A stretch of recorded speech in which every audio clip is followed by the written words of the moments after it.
Good morning everyone. Last class में हम पढ़ रहे थे अदृढ़ घूर्णक। अदृढ़ घूर्णक के रूप में द्विपरमाणुक अणु दो परिवर्तन दर्शाता था। ठीक है, अदृढ़ घूर्णक के रूप में द्विपरमाणुक अणु दो परिवर्तन दर्शाता है। एक तो क्या कि घूर्णन में परिवर्तन के साथ बंध लंबाई r तथा घूर्णन स्थिरांक b भी परिवर्तित होता है। क्या था? घूर्णन में परिवर्तन के साथ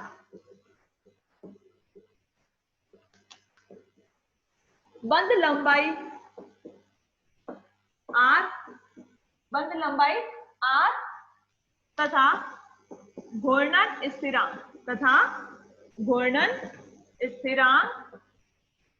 b के मान परिवर्तित होते हैं।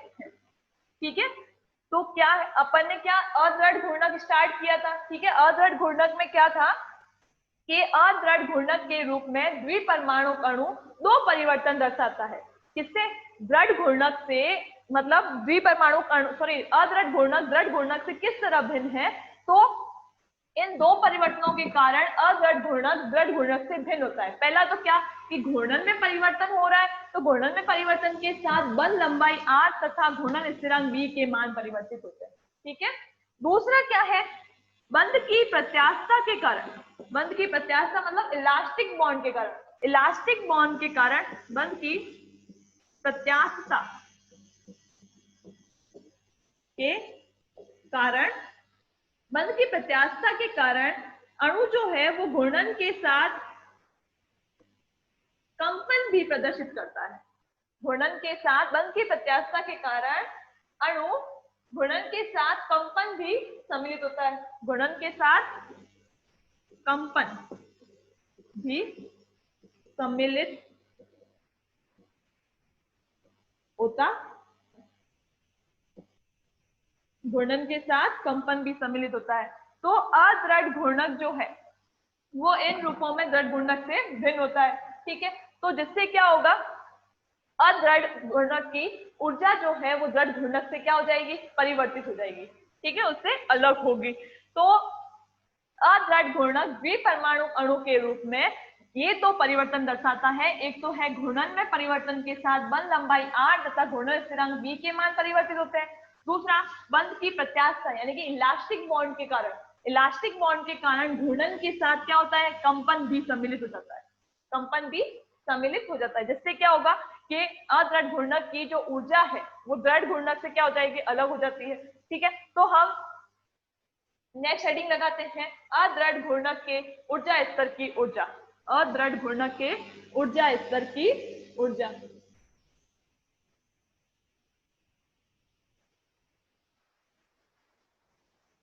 अदृढ़ घूर्णक के ऊर्जा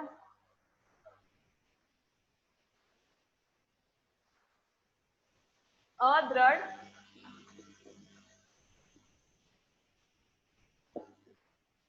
घूर्णक के ऊर्जा स्तर की ऊर्जा। ठीक है, ऊर्जा स्तर की ऊर्जा पढ़ेंगे। तो देखो, घूर्णन की प्रक्रिया में अदृढ़ घूर्णक घूर्णन की प्रक्रिया में बंध लंबाई में परिवर्तन के कारण कंपन भी प्रदर्शित करता है। इससे पहले अपन ने जो परिवर्तन पढ़ा था अदृढ़ घूर्णक में, तो वो क्या थे कि अदृढ़ घूर्णक घूर्णन की प्रक्रिया में बंध लंबाई में परिवर्तन के कारण, बंध लंबाई r में परिवर्तन के कारण कंपन भी प्रदर्शित करता है ना? घूर्णन के साथ कंपन भी प्रदर्शित करता है अदृढ़ घूर्णक। तो अदृढ़ घूर्णक घूर्णन की प्रक्रिया में बंध लंबाई r में परिवर्तन के कारण कंपन भी प्रदर्शित करता है। इससे क्या होगा? घूर्णन स्तर की ऊर्जा जो है वो परिवर्तित हो जाती है। इससे क्या होगा? अतः घूर्णन ऊर्जा क्या होगी? परिवर्तित हो जाती है। ठीक है, तो अदृढ़ घूर्णक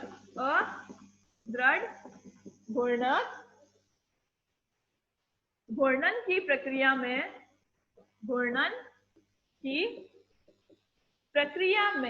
अदृढ़ घूर्णक घूर्णन की प्रक्रिया में बंध लंबाई में परिवर्तन के कारण बंध लंबाई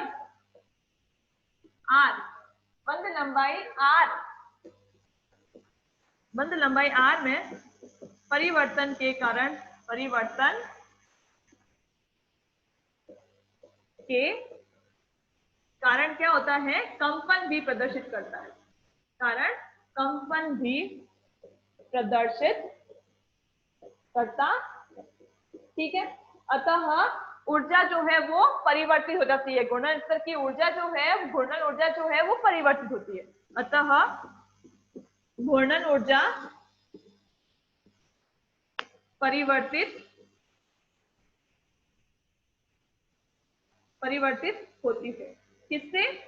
जो दृढ़ घूर्णक के लिए ऊर्जा आई थी, जो दृढ़ घूर्णक के लिए घूर्णन ऊर्जा आई थी, उससे अदृढ़ घूर्णक की घूर्णन ऊर्जा जो है वो क्या होगी, अलग होगी, क्योंकि यहाँ पे कंपन, घूर्णन के साथ में क्या हो रहा है, कंपन भी प्रदर्शित हो रहा है, तो इसकी घूर्णन ऊर्जा क्या होगी, परिवर्तित हो जाती है। इसकी घूर्णन ऊर्जा क्या होगी, परिवर्तित हो जाती है, ठीक है।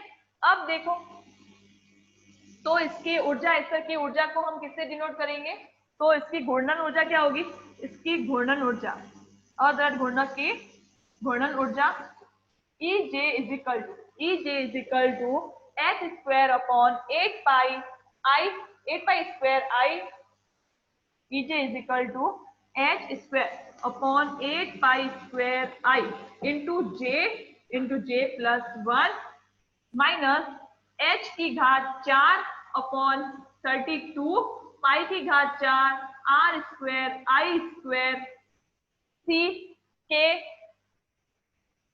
पाई r स्क्वायर I स्क्वायर के इंटू क्या होगा, into J square J plus 1 का होल स्क्वायर। दिखाई दे रहा है वहां पे? नहीं दिखाई दे रहा है तो मैं इसको नेक्स्ट लाइन में लिख लेती हूँ, ठीक है। यहाँ पे माइनस में क्या है, माइनस में है यहाँ पे H square, EJ is equal to क्या आया, H square upon 8 pi square I into J into J plus 1, फिर माइनस में क्या है, h की घात 4 32 पाई की घात 4 r स्क्वायर I स्क्वायर के जे स्क्वायर जे प्लस 1 का होल, ठीक है। तो ये क्या आई, अदृढ़ घूर्णक की ऊर्जा आई, ठीक है। अदृढ़ घूर्णक के ऊर्जा स्तर की ऊर्जा है, ठीक है। अदृढ़ घूर्णक के घूर्णन ऊर्जा स्तर की ऊर्जा है। और अपन ने इससे पहले दृढ़ घूर्णक के ऊर्जा स्तर की ऊर्जा पढ़ी थी, तो उसकी दृढ़ घूर्णक के ऊर्जा स्तर की ऊर्जा क्या थी, तो मैं वो एक बार ऊपर से वापस लिख लेती हूँ, तो आप लोगों को क्या हो जाएगा, उसमें कंपैरिजन पता चल जाएगा, ठीक है, कि दृढ़ घूर्णक में क्या ऊर्जा कैसी थी और उसमें क्या चेंज किया है, तो ये अदृढ़ घूर्णक की ऊर्जा है, ठीक है। तो मैं एक बार से अदृढ़ घूर्णक की, सॉरी दृढ़ घूर्णक की ऊर्जा ऊपर लिख लेती हूँ। दृढ़ घूर्णक की ऊर्जा क्या आई थी, EJ इज इक्वल टू क्या आया था, h square upon 8 pi square I, 8 pi square I क्या था, j इंटू जे प्लस 1, ठीक है। ये आई थी EJ इज इक्वल टू, ये किसके लिए है, दृढ़ घूर्णक के लिए, दृढ़ घूर्णक के लिए घूर्णन ऊर्जा है। ये किसके लिए है, अदृढ़ घूर्णक के लिए घूर्णन ऊर्जा है, अदृढ़ घूर्णक की घूर्णन ऊर्जा है, ठीक है। तो अदृढ़ घूर्णक की ऊर्जा क्या है, h square upon 8 pi square I J into J plus 1, ठीक है। यहां तक तो सेम है, h square upon 8 pi square I J into J plus 1। फिर ये तो यहाँ तक, ये तो क्या है, दृढ़ घूर्णक की ऊर्जा है। फिर अदृढ़ घूर्णक में क्या किया, एक्स्ट्रा ये जोड़ा है कंपन के लिए, ठीक है। तो h स्क्वायर अपॉन 32 पाई की घात 4 r स्क्वायर I स्क्वायर के जे स्क्वायर जे प्लस 1 का होल, ठीक है। तो ये आ गई अदृढ़ घूर्णक की ऊर्जा, अदृढ़ घूर्णक के घूर्णन स्तर की ऊर्जा। फिर अब यहाँ पे कौन कौन से टर्म्स यूज हुए हैं, एक तो I क्या है, जड़त्व आघूर्ण है, I क्या है, जड़त्व आघूर्ण, जड़त्व आघूर्ण है, ठीक है।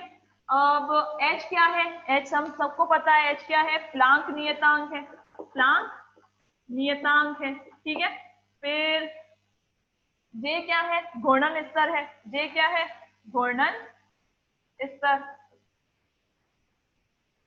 ठीक है। फिर क्या बचा, R क्या है, माध्य बंध लंबाई है, R क्या है, माध्य बंध लंबाई, क्या है, माध्य बंध लंबाई है, ठीक है। आर क्या है, माध्य बल लंबाई है। और क्या बचा, के। के क्या है, बल नियतांक है। बल नियतांक है जिसकी वैल्यू होती है 4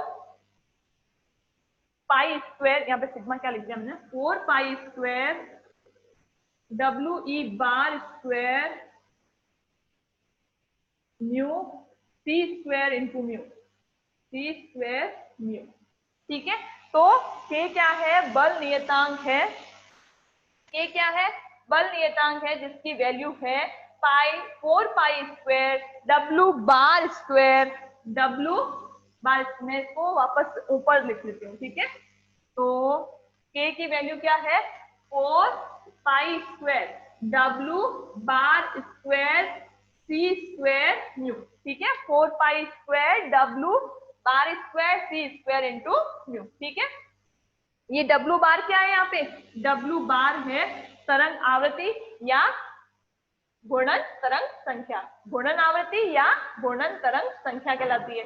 ठीक है। और ये क्या है, डब्ल्यू बार और म्यू जे बार क्या है, सेम है। डब्ल्यू बार और म्यू जे बार क्या है, सेम है। W bar is equal to mu J bar, ये क्या है, सेम है। ये क्या है क्या ये घूर्णन तरंग संख्या या घूर्णन आवृत्ति है। घूर्णन तरंग संख्या या घूर्णन आवृत्ति है। ठीक है। तो ये अदृढ़ घूर्णक के ऊर्जा स्तर की ऊर्जा आ गई। E J is equal to H square upon 8 pi square I J into J plus 1 minus H की घात 4 अपॉन 32 पाई की घात 4 आर स्क्वायर आई स्क्वायर के into J square J plus 1 का होल स्क्वायर। ठीक है। यहाँ पे और भी है, plus dash dash dash dash करना है। ठीक है। Plus dash dash dash dash. तो अब देखो,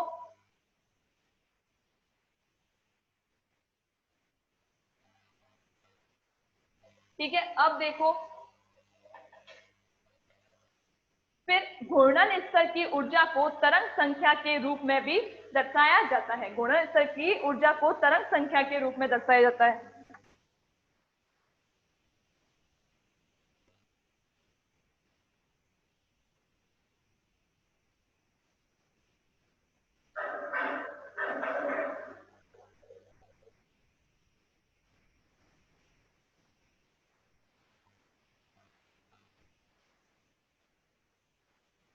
घूर्णन स्तर की ऊर्जा को, घूर्णन स्तर की ऊर्जा को तरंग संख्या के रूप में, तरंग संख्या के रूप में दर्शाया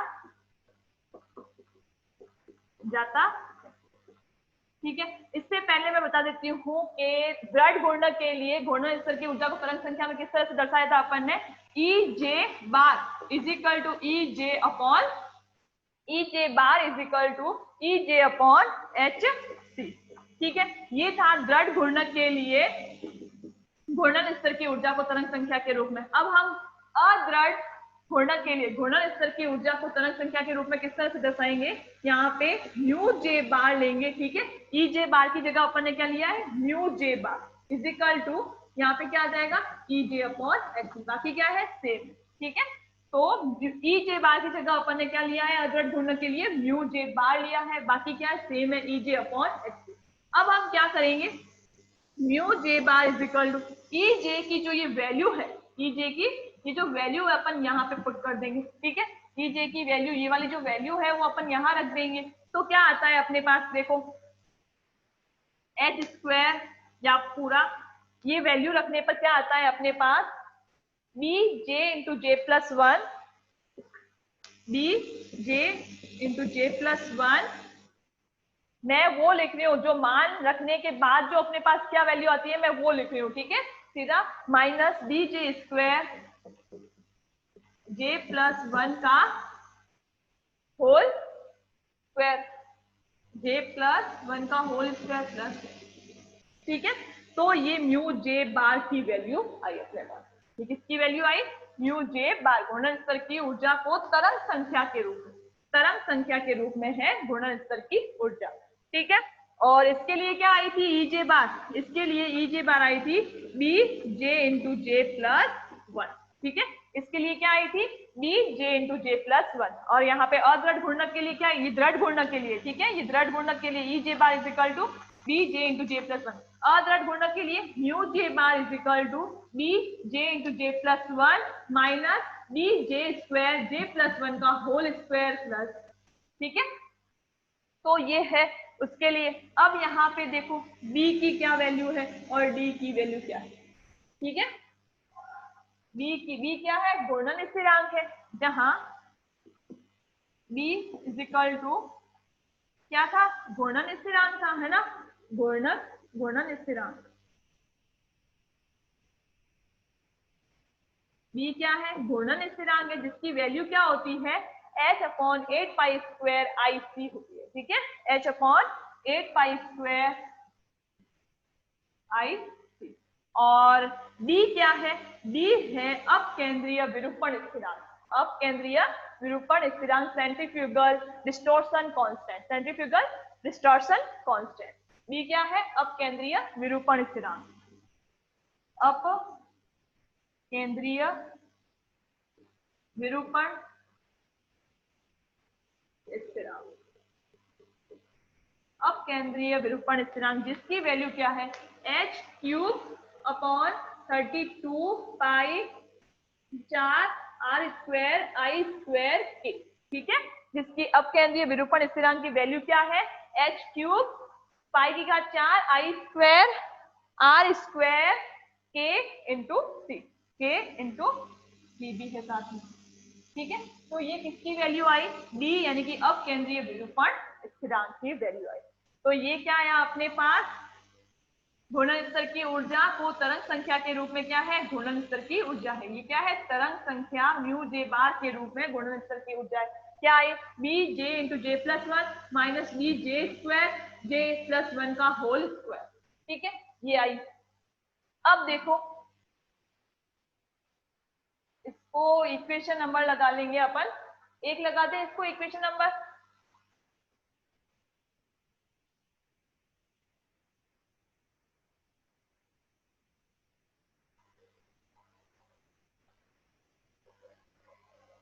ठीक है। इसको क्या लगा लिया अपन ने, इक्वेशन नंबर, इसको इक्वेशन नंबर एक लगा लेते हैं, चलो इसको इक्वेशन नंबर एक लगा लिया। अब देखो तरंग संख्या की परास क्या है, तरंग संख्या की परास होती है, अब पहले ये देखो कि ये क्या है, ये क्या है, समीकरण एक जो है वो अदृढ़ घूर्णक के ऊर्जा स्तर को तरंग संख्या के रूप में दर्शाता है, ये तो मैंने पहले बता दिया। अब देखो तरंग संख्या जो है उसकी परास क्या है, तरंग संख्या की परास, इसकी परास, तरंग संख्या की परास कितनी होती है, 10 की घात 3 सेंटीमीटर इनवर्स, ठीक है। फिर बी क्या है, घूर्णन स्तर की परास, घूर्णन स्थिरांक, बी क्या है, घूर्णन स्थिरांक है, इसकी परास क्या होती है, इसकी परास होती है 10 सेमी इनवर्स, ठीक है। और फिर बी की परास क्या है, बी क्या है, अपकेंद्रीय विरूपण स्थिरांक है, बी क्या है, अपकेंद्रीय विरूपण स्थिरांक है। बी की परास कितनी है, 10 की घात -3 सेमी इनवर्स, यानी कि जो डी की परास जो है वो इन दोनों से क्या है, बहुत ही कम है, ये 10 की घात 3 सेमी इनवर्स है, ये 10 सेमी इनवर्स है, और ये क्या है, 10 की घात -3 सेमी इनवर्स है। तो डी की जो परास है इन दोनों की परास से क्या है, बहुत ही कम है, बहुत ही कम है, अति न्यून है, ठीक है। तो अतः जे के निम्न मानों के लिए डी जो घटक है इसको हम अप्रभावित कर सकते हैं या अप्रभावित रहता है, जे के निम्न मानों हेतु स्थिरांक डी जो है वो अप्रभावित रहता है, अतः इसको क्या मान लिया जाता है, नगण्य मान लिया जाता है। ये क्या है, इन दोनों से, इसकी परास जो है वो इन दोनों से क्या है, बहुत ही कम है, अति न्यून है, तो इसको नगण्य माना जा सकता है, किसके लिए, जे के निम्न मानों के लिए इसको नगण्य माना जा सकता है, ठीक है। तो अब जे के निम्न मानों के लिए इसको डी को क्या मान लिया, नगण्य मान लिया, ये पूरा पद जो डी के जो साथ पूरा पद है वो क्या हो जाएगा, नगण्य हो जाएगा, ठीक है। तो अब पीछे क्या बचा, mu J bar is equal to क्या बचा, B J into J plus one बचा, ठीक है। और ई जे बार क्या था, बी जे इंटू j+1 आया था, है ना, b j इंटू j+1 आया था।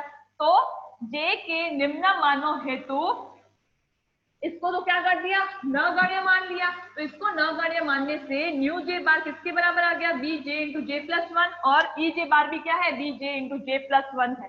तो जे के निम्न मानों हेतु दृढ़ व अदृढ़ घूर्णक के घूर्णन स्तर क्या होते हैं, समान होते हैं। दृढ़ और अदृढ़ घूर्णक के घूर्णन स्तर क्या होते हैं, समान होते हैं।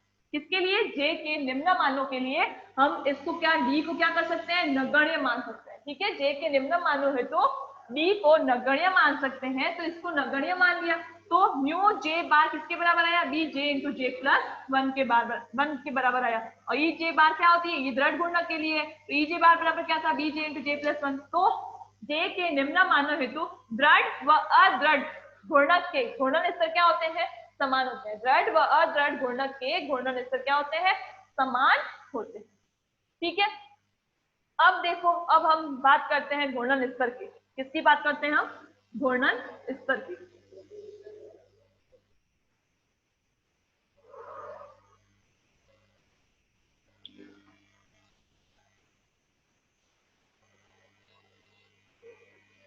घूर्णन स्तर की बात करते हैं तो देखो, जो घूर्णन आई थी तरंग संख्या, घूर्णन ऊर्जा स्तर को तरंग संख्या के रूप में दर्शाया था, वो वापस लिख रही हूँ। ठीक है, mu J bar is equal to क्या आया था, B J into j+1 minus B J square j+1 का होल स्क्वायर, ये आया था। ठीक है, तो mu J bar is equal to क्या आया, B J into j+1 minus B J square j+1 का होल स्क्वायर, ये था। ठीक है, अब हम क्या करेंगे, घूर्णन स्तर की बात करते हैं। तो j बराबर क्या, 0, j बराबर 0 के लिए, यानी कि प्रथम घूर्णन स्तर, j बराबर 0 क्या है, प्रथम घूर्णन स्तर है। j बराबर 0 क्या है, प्रथम घूर्णन स्तर है। तो j बराबर 0 के लिए म्यू जे बार की वैल्यू क्या आती है, म्यू जे बार, j का मान क्या रखना है, यहाँ पे 0 रखना है। तो क्या देखो, 0 यहाँ पे रख दिया, यहाँ पे 0+1, 0+1 मतलब 1, और ये क्या है, 0 है, तो ये पूरा पद क्या हो गया, 0 हो गया। यहाँ पे भी ये क्या है, 0 है, तो ये पूरा पद भी क्या हो जाएगा, 0 हो जाएगा। तो j बराबर 0 के लिए म्यू जे बार की वैल्यू क्या आई अपने पास, 0 सेमी इनवर्स, 0 सेमी इनवर्स। ठीक है, अब J बराबर A, यानी कि द्वितीय घूर्णन स्तर की बात करते हैं। द्वितीय घूर्णन स्तर, द्वितीय घूर्णन स्तर की बात करते हैं हम।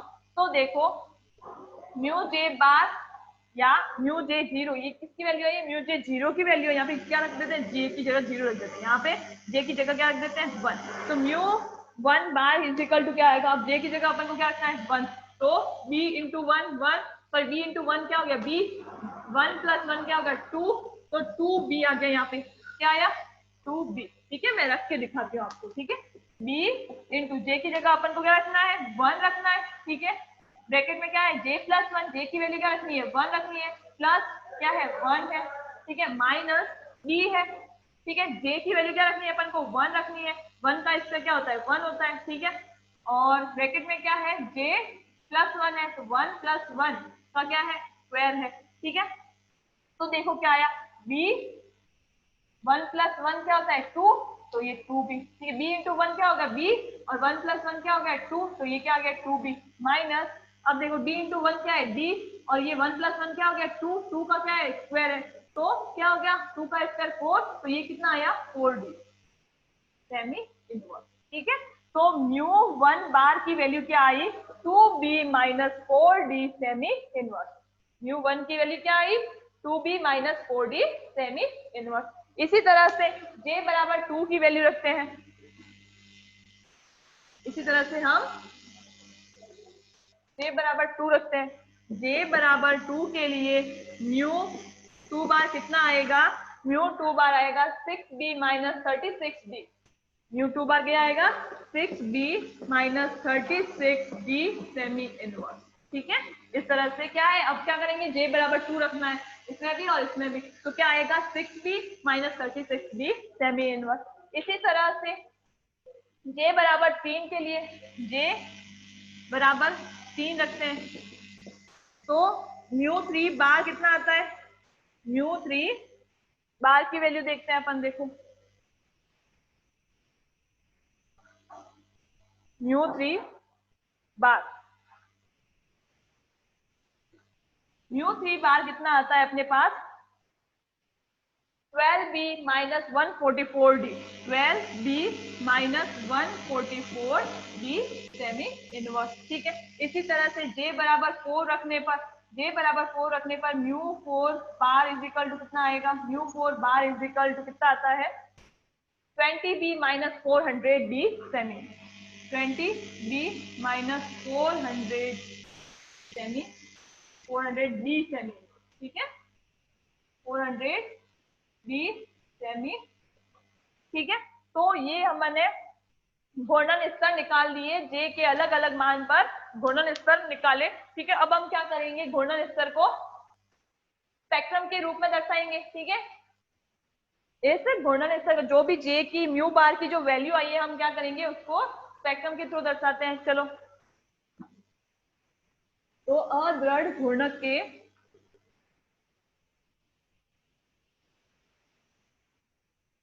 अदृढ़ घूर्णक के घूर्णन ऊर्जा स्तर, ऊर्जा स्तरों के एनर्जी लेवल्स के रूप में दर्शाते हैं। ठीक है, ये क्या है, जे बराबर 0। ठीक है, और जे बराबर 0 के लिए यहाँ पे क्या है, न्यू जे बार की वैल्यू। ठीक है, यहाँ पे किसकी वैल्यू, नीचे बार की वैल्यू। यहाँ पे जे बराबर 0 है, जे बराबर 0 पर न्यू जे बार की वैल्यू कितनी थी, 0 की। ठीक है, उसके बाद में जे बराबर 1 पर, जे बराबर 1 पर न्यू जे बार की वैल्यू कितनी है, जे बराबर 1 पर न्यू जे बार की वैल्यू क्या है, 4b minus 2b minus 4d, 2b minus 4d, 2b minus 4d। ठीक है, सेमी इनवर्स। इसी तरह से j बराबर 2 के लिए, j बराबर 2 के लिए न्यू जे बार की वैल्यू कितनी आती है, 6b minus 36d, 6b minus 36d। ठीक है, सेमी इनवर्स। इसी तरह से j बराबर 3 के लिए, j बराबर 3 के लिए ये जो गैप बढ़ता जा रहा है 2b माइनस 4d, तो हम क्या करेंगे, एनर्जी लेवल्स का भी क्या करेंगे, गैप बढ़ाते जाएंगे। ठीक है, जो स्पेक्ट्रम बनाएंगे, घूर्णन ऊर्जा स्तर का बनाएंगे, जैसे जैसे ये गैप बढ़ता जा रहा है, न्यू जे बार की वैल्यू बढ़ती जा रही है, हम क्या करेंगे, ये गैप भी बढ़ाते जाएंगे। तो j बराबर 3 के लिए कितना आया, 12b minus 144d, 12b minus 144d, 12b minus 144d semi inverse. और फिर लास्ट में क्या है,